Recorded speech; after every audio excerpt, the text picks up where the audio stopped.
अस्सलाम वालेकुम रहमतुल्लाहि व बरकातुहू। डियर स्टूडेंट, आज का हमारा टॉपिक है circle of curvature. Circle of curvature जो होता है ये हम डिस्कस करेंगे। और ना सिर्फ ये आपकी एक स्टेटमेंट लिखी हुई स्टडी उसको कहते हैं स्टूडेंट के, जब आप एक टॉपिक को जब समझ लेते हैं तो उसके बारे में ख़ुद लिख सकें।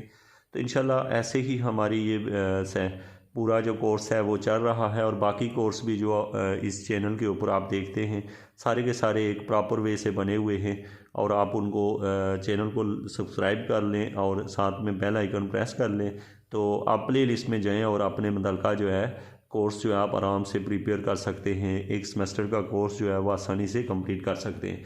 तो स्टूडेंट, यहाँ पर सर्कल ऑफ कर्वेचर की बात करें हम तो इसको पहले समझते हैं होता क्या है। The circle of curvature at P. अब आप ये समझिएगा, कोई पॉइंट पी है उसके ऊपर हम सर्कल ऑफ कर्वेचर निकालना चाहते हैं। Is the circle passing through 3 points in the curve. अच्छा, ये एक सर्कल होता है जो 3 पॉइंट कर्व के 3 पॉइंट से गुजरता है। मैं अभी आपको ये बना के दिखाता हूँ कैसे, ठीक है। अल्टीमेटली कंसिडेंट विद पी, और वो जो होते हैं वो कंसिडेंट होते हैं विद पी के साथ। अब ये यहाँ तक जो है मैं आपको बता देता हूँ क्या कहा गया है। आपको ये कहा गया है कि देखें, यहाँ पर मेरे पास एक कर्व है, उस कर्व के ऊपर एक नुक्ते का नाम पी है। उस पी नुक्ते के अलावा 2 और नुक्ते हैं जो उसी कर्व के ऊपर हैं। अब ये पी जो है, हमें पी एक पॉइंट है और पी पॉइंट के साथ 2 और नुक्ते हैं जो उसी कर्व के ऊपर हैं। हमने एक सर्कल बनाया जिसका ओरिजिन यहाँ पर है और वो उसके पी के कंसाइड पॉइंट के साथ जो है पी और पी के पॉइंट्स में से गुजर के वो सर्कल जा रहा है। तो ये जो सर्कल बन गया है, ये वाला सर्कल, इसको सर्कल ऑफ कर्वेचर कहते हैं। क्योंकि किसका? Circle of curvature at point P. आप याद रखें कि सर्कल ऑफ कर्वेचर ये खाली पॉइंट पी है। अगर कोई और पॉइंट यहाँ पे दूर लेंगे तो उसका सर्कल ऑफ कर्वेचर डिफरेंट होगा।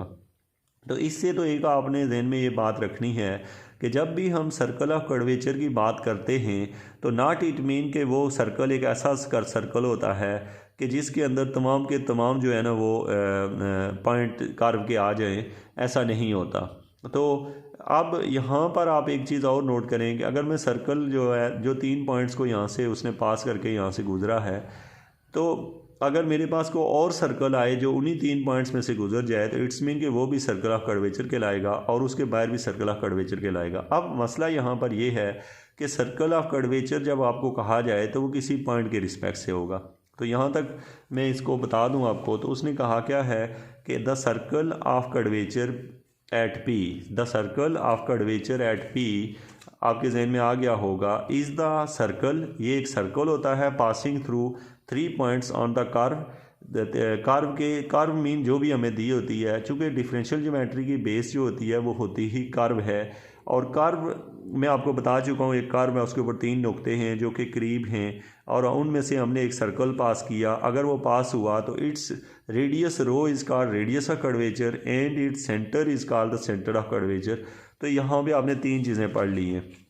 नंबर 1 आपने पढ़ा कि ये जो सर्कल होता है इसे सर्कल ऑफ कर्वेचर, उसका जो रेडियस होता है उसे रो से लिखते हैं, रो से ऐसे लिखा जाता है और साथ में इसे रेडियस ऑफ कर्वेचर पढ़ा जाता है। और ये जो सेंटर होता है इसे सेंटर ऑफ कर्वेचर कहा जाता है।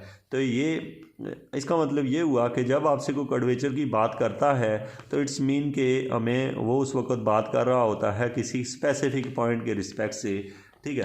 अब एक बात और बताऊं कि अगर हमें ऐसे कर्व दी हुई हो तो हो सकता है कि वो कर्व पूरा एक सर्कल का पीस हो, तो फिर इन दैट केस उसका हर पॉइंट जो है वो सेम रेडियस देगा, सेम सर्कल ऑफ कर्वेचर देगा। तो इसका मतलब हमने एक और समझ लिया कि अगर कोई कर्व किसी सर्कल का हिस्सा है तो दैट्स मीन के जो सर्कल बनेगा वो उन सब का रेडियस सेम होगा और उनका। लेकिन अगर हमारे पास कर्व इस टाइप की होगी तो इस टाइप की जब कर्व होगी तो हर पॉइंट के लिहाज से आप अगर सर्कल ड्रा करेंगे तो कोई सर्कल कहीं बनेगा, कोई सर्कल इस तरह 3-3 पॉइंट्स एक साथ लेके आप सर्कल ड्रा करते जाएंगे तो आप देखेंगे सर्कल कोई कहीं बनेगा, कोई किसी जगह बनेगा। तो इसका मतलब है कि किसी कर्व के बहुत सारे सर्कल ऑफ कर्वेचर हो सकते हैं और एक भी सर्कल ऑफ कर्वेचर हो सकता है।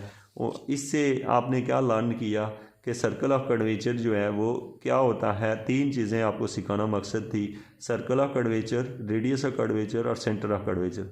मैथमेटिकली जब इसको हम लिखते हैं तो इसे S = r थीटा लिखते हैं। इसके मीनिंग भी मैं आपको अंडरस्टैंड करवा देता हूँ कि S = r थीटा का क्या मतलब है, सॉरी रो theta.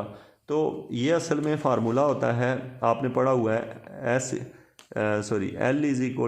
r theta, L = r theta. ये ऐसे आपने कोई पढ़ा हुआ है एक फार्मूला कि लंबाई बराबर होती है radius into change in angle जो भी होता है। यहाँ पे देखें तो हमारे पास है लेंथ को हमने आर की लंबाई को हमने एस कह दिया, जो एल की जगह उसे एस कह दिया, और जो रेडियस है उसका नाम हमने अब रो रख लिया, और थीटा का जो नाम है अभी हमने थीटा ही रखा। तो इसलिए आपने ये फार्मूला यहाँ से लिया हुआ है। ये इस फार्मूले के मुताबिक अगर आपको पता हो कि रो क्या होता है तो रो जो है वो ds/d थीटा के बराबर होता है, यानी change in length with respect to theta को कर्वेचर कहते हैं। ये मैं पीछे आपको बता चुका हूँ, आप कर्वेचर का सेशन देखें। और ये इसको अगर उल्टा कर दें, थीटा ऊपर ले जाएं इसको इधर, तो ये 1/रो हो जाता है। तो ये क्या बन जाता है, कर्वेचर बन जाता है के। इसीलिए आपने पीछे पढ़ा था कर्वेचर का फार्मूला k बराबर होता है d θ/dx। Thank you so much.